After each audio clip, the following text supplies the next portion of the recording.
The worst loss I ever had. Yeah.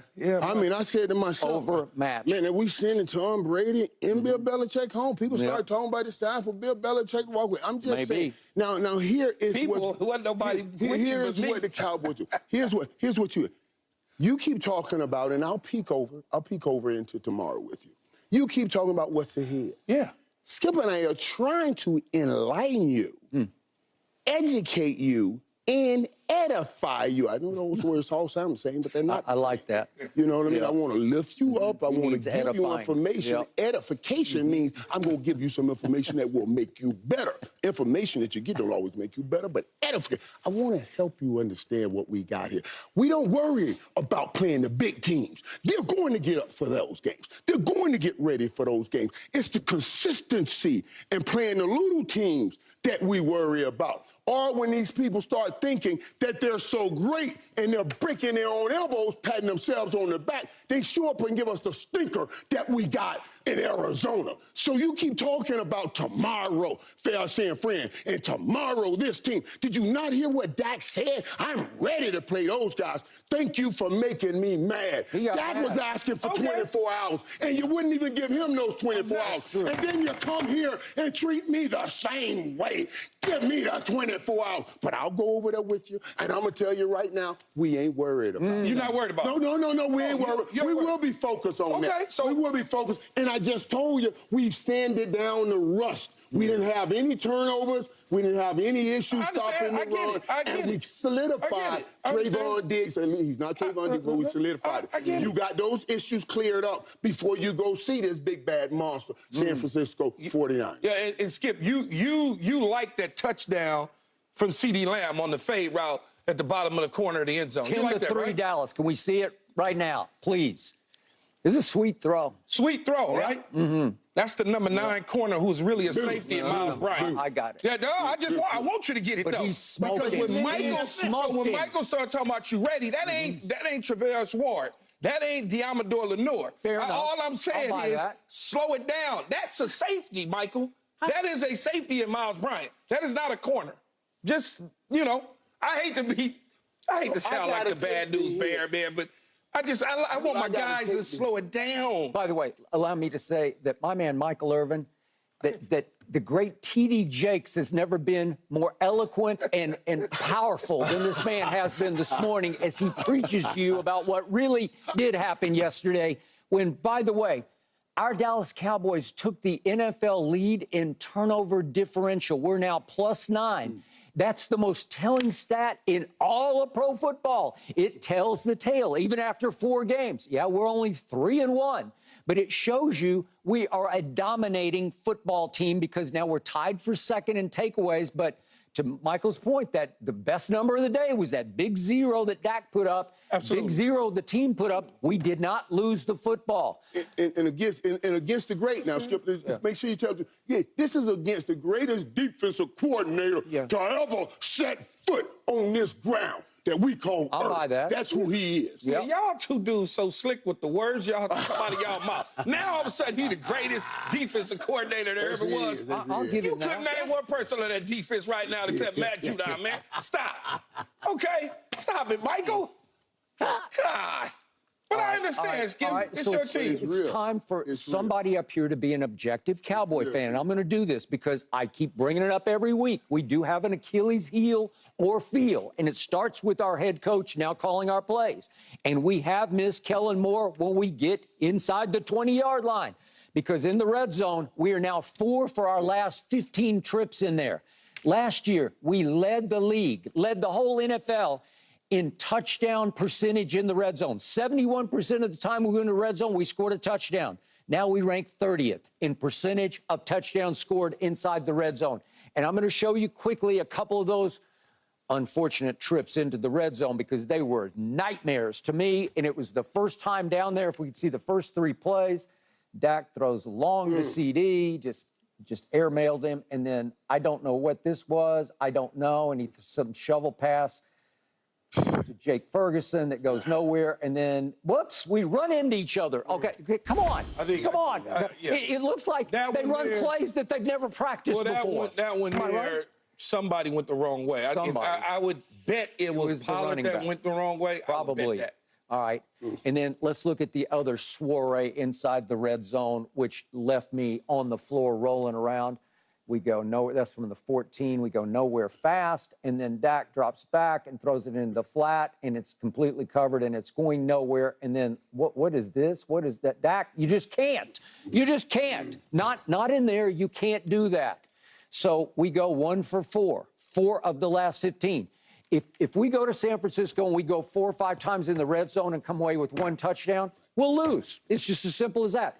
You have to cash. We cash our field goals because that field goal kicker, Brandon Aubrey, he has been a revelation so far. I'm going to knock on wood over here. He's been a godsend. I didn't think, I had no idea. Never kicked in the NFL before. He was a USFL kicker who played soccer in college at Notre Dame, and he looks like he's pretty great. You got a good kicker. You got a good kicker. And they were thinking about trying a 64 or 5-yard field goal, and then they jumped off sides, right. And they false started, and they backed it up, and they didn't try it. But it shows you how much they trust and believe in his leg. He has got a howitzer of a leg.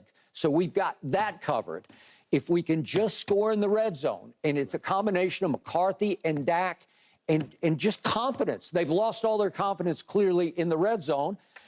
Can we beat the 40? Sure, we can beat the 49ers. We got firepower everywhere. You can't beat them if you kick a field goal. No, you just said it. I agree. So if you look at it, you couldn't score against this defense in the New England Patriots, and they lost players throughout the course of the game, and you still couldn't score against them, and you had to kick field goals. Now you're getting ready to go up against one of the top defenses in the National Football League. I don't know that it's going to be that easy, Skip, as if you just scored touchdowns. Well, first of all, those words, you can score, you didn't score. We put up 38. As a team, we put up 38. So listen, but let's break down the context of what we're talking about. Let's break down the context of what we're talking about, because we have had red zone issues. Mm-hmm. Yes. Red zone issues. We've had issues. But now, the Jets, that was a good defense. And I think like 2 for 5 in the red zone, 2 for 5, something like that. So it's just that Arizona game. That Arizona game, because you won against the Jets. You won last night. So they're just an issue. We can work them out, talk them out. We're going to get better in the red zone. Now, you came in saying I wanted to protect the football. That was number 1. So when you get down in the red zone, things get very tight. Because everything, the sidelines and the end line works for the defense. So things get tight. If I don't want to put the ball in harm's way, I got to be careful down here. So you're throwing less. And now you want to run more. You are missing 3 linemen. Let's be real. 3 bona fide, all-pro linemen. We get them back. You're going to get better in the red zone. That's what I'm telling you. Let me speak to you. That's on tomorrow, Key. I'm willing to talk about today, but tomorrow is just to keep bringing up. We're going to get better. We're getting people back in the red zone, and if we get a better run game, you'll get a better red zone percentage. Okay. I look at the 4 games, and the red zone percentage has been great. The Giant game, you had a couple drops by tight ends.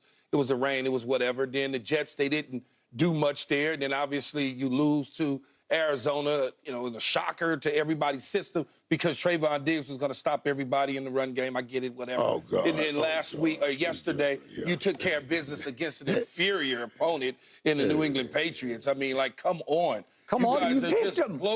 Yeah, because I thought that they would come in with a certain game plan that will now allow them to stay paced, just like 2 years ago on the walk-off touchdown that you so like to mention often, Skip, up in New England. I thought they would come in with that same sort of game plan. You got up on them early. They had to abandon the run to a degree, and then you got after Mac Jones. Mm-hmm. Mac Jones gifted you 14 points.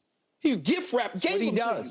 Yep. He gave them to you. I didn't anticipate that to happen because I thought that Belichick then would be smart enough not to play into your strength, which is dropping him back, and that's what you guys forced him to do because y'all got up on him. I give it to you. All right, and you're going to the Super Bowl. Yeah, you're going to Vegas. You're going to win. Me and Michael will bring the sun up Super Bowl Sunday after the victory. How about that? Well, speaking for y'all. Of Super Bowls, there's this guy that thinks that Tom Brady won 6 of them while Brady was there, and that same guy named Bill Belichick, without Tom Brady in his career, is now 61-75. That's 14 games under 500 without Tom Brady.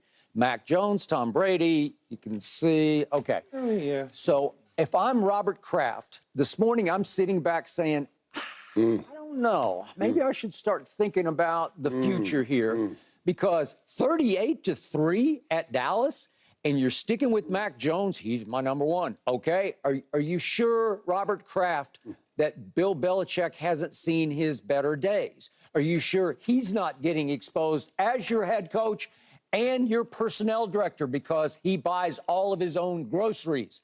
And Keyshawn says you can't even name a player on defense, and maybe that is a commentary on the guy who picked the players on defense. You know, Skip, you bring this up, and I'm one of the first people to say, I turned to Michael yesterday as his smile was big as the Joker's during the course of the game. Yep. And I said to him, I said, man, you know,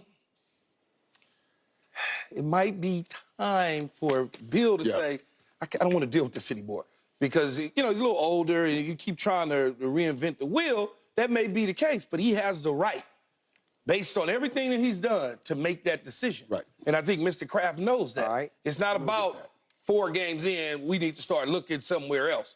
Maybe Bill O'Brien's already there. Maybe Belichick says, you know, I just don't want to deal with this anymore. It's just getting too hard.